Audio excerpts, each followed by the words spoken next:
Some of the most influential business leaders of all time all followed the common principle that in meetings, they let the lowest ranking people speak first. You can see an example here of Ed Catmull. He literally has a quote that directly says, "Leaders speak last so learners can speak honestly." People are inherently hesitant to say things that might rock the boat.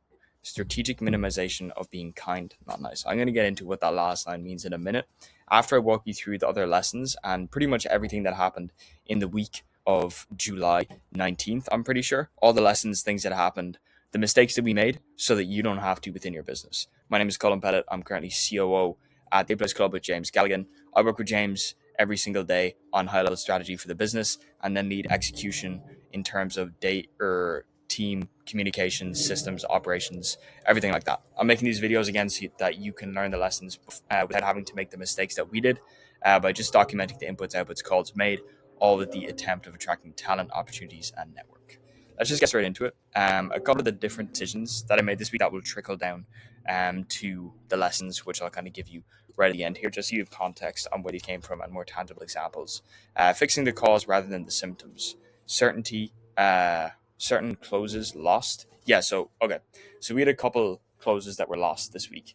Obviously, we run like a high ticket offer, which, we hate the fact that we're kind of in the info space, but is what it is. We had like 4 closes that were lost this week.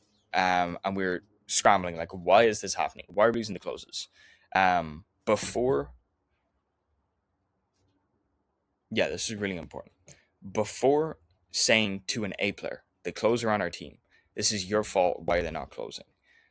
Like, A players hate getting the blame for things that are out of their control. If things are in their control, they will take 100,000% responsibility for it because they're an A player. It's the kind of individual that you hire that matters the most. That's why Steve Jobs said that hiring was the most important job that he had. So instead of going straight to the closer, this is a common practice that I do with all of our team, I see what other influences on a downturning metric that this person has responsibility over, where closer has responsibility over close rate, could be negatively impacting their performance, so that I make sure that I'm not blaming something that is out of this person's control, because that's just going to make them resent their position. So I diagnosed and understood, shit, it's a lack of trust when people jump on calls. What can the closer do before somebody jumps on a call?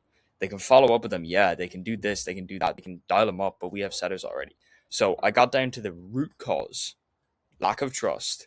What are the bare minimum things that I can do that will have the biggest downstream impact on building up more trust for the calls, so it's more layups for the sales team, and we also just get like better results and fix the main issue. So we fixed the pre-call process. I fully audited the pre-call process, dove into it, fixed that before blaming an A player for something that was somewhat out of his control, and I fixed the issue for now.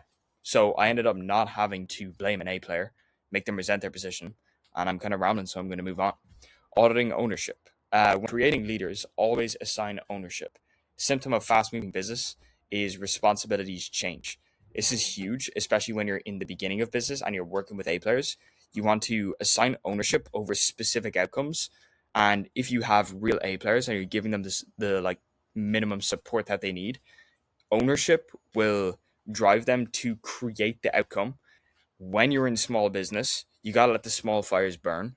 As long as you're getting the outcome that you need, which A players will work their way towards with the correct support, you have so much to fucking do in a small business that sometimes you just need to like give A player responsibility of outcome and let them work their way towards the outcome in regards to how to perfectly and correctly bestow that ownership to them. There's like so many different ways of doing it, and honestly in this video I don't have time. There's a lot of videos on my channel that kind of go into this, but giving people ownership makes them leaders within your own company, where a common trait within this video is going to be that we're trying to build leaders. One of the main things that you need to do to build leaders is make sure that your company's vision is so big that their vision can fit inside it, so that team members become shareholders in your vision, given that accomplishing their vision is a byproduct of accomplishing your vision for the business, which means they will take ownership over their own responsibility of achieving their outcome, which trickles up to achieving your outcome of the business, which they will always do if they're A players, because again, that's the kind of people that they are. Sweet. Data. Verbally accepting feedback, express gratitude, but visibly hurt. I was kind of just taking like a kick in the chest on a call. I did some wrong shit. I can't remember specifically what it is, but the important like lesson from this is like a leader's job is to set the standard and keep it. The standards you hold and the team to, like they will replicate. It's like monkey see, monkey do. What like it's the smallest things, and given that people are such like behavioral creatures, if you show up in a way that is visually and like body language, even like it's the most subtle things. Like if your body language is off with your team, then they're gonna notice, and that's gonna affect them. They're gonna see, oh shit, why is this guy like? Why is he not taking feedback well? Should I not be taking feedback well? Like it's subtle, it's so subtle, and I'm not going to spend too much time on this one because you kind of get it. But yeah, you want to make sure that you take things on the chest and take things correctly, and always be conscious as a leader. It's one of the responsibilities that you get to have is knowing always and always having to show up with like at the highest peak performance. Pretty simple. Focus, creating more leaders. This is kind of what we're focused on right now. This is the main project I'm working on within the business now, and always pretty much spending heavy time in one-to-ones. Elon Musk just says like time is life itself. It's pretty simple. Time is your number one asset as a business owner. The more leverage that you can buy yourself to have more time, the better. And the best way to do that, one of the 5 forms of leverage, content, code, capital, communication, and history. Why not leverage people? If you have A players in your company, that'll be the highest form of leverage to get you more time. So create more leaders within your company.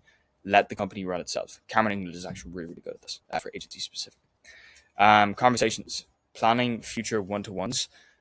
Again, I mentioned at the start, this is for the week of June 18th. Actually, I would actually go back on this. I don't even do this anymore. At the time I said like, where did you feel most satisfied with the process? Where did you feel least satisfied with the process? I said I was going to start saying that on one-to-ones. I kind of don't. Like I do this like every now and then periodically because I do believe that a very important philosophy is over time as A players work, you want to make sure that you're cognizant of not forcing them to work in places that they don't want to be working in, because an A player in your domain will perform as a C player versus an A player in their own domain will over time, given the law of compounding, produce C plus or A plus standard results. So you want to always be like gearing A players away from what they don't want to work on and gearing them more towards what they do want to work on. What I do now is on my one-to-ones, I ask like, what went well? How are you going to do more of that? Do you need help? What went wrong? How are you going to fix that? Why are you going to do it that way? Do you need help? Pretty simple. Now, the main lessons that I learned this week. This one is pretty common throughout everything else, and I kind of mentioned a lot in the beginning. Leaders speak last, so learners can speak honestly. This like I won't like speak too much on this. Steve Jobs does this. Ed Catmull does this. Again, it all comes down to like people just being people in your business. Like people are behavioral creatures. If manager says I don't like this idea, but person below has like a revelationary idea on this, but they're going to speak after a manager just says I don't like this idea, they're probably not going to say it anymore, because as much as people can be bought into your business, they probably don't want to lose their job.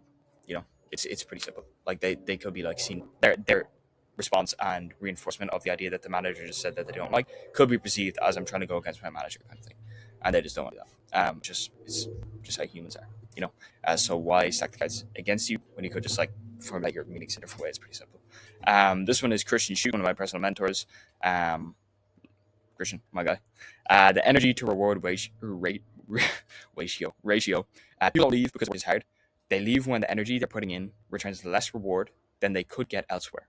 This one is massive, and I really, really like this. And it's just an example of that you need to be putting A players in their zone of genius. And the bar that I have specifically for this is, again, I said it earlier, an A player in your domain will produce C player results. They won't stay around too long. An A player in their own domain, over time, with the law of compounding, will produce A plus results. My name is Colin Bennett. I'm COO at A Players Club with James Galligan. We have the home of entrepreneurship. Now, in the next 10 years, in the next 50 years, if you enjoyed this video, if you learned something, please don't make the same mistakes that we did. Implement what we have found out through trial and tribulation of building a business that's going to be around a decade from now. Come back for more.